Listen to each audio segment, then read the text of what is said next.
Второй вопрос. Мне не совсем понятен смысл слов. Сама жизнь, как отображение бытия невидимого, должна толкать сознание человека. Здесь подразумевается, что нужно думать, какие будут последствия моих действий в том или ином случае, или есть еще какой-то подтекст.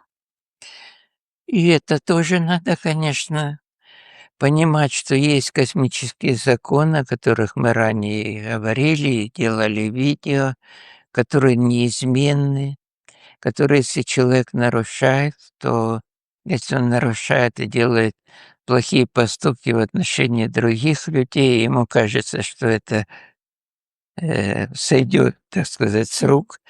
Нет, карма, она не наказывает. Карма — это действие. То есть, совершая негативные поступки, мы получаем ответ из пространства.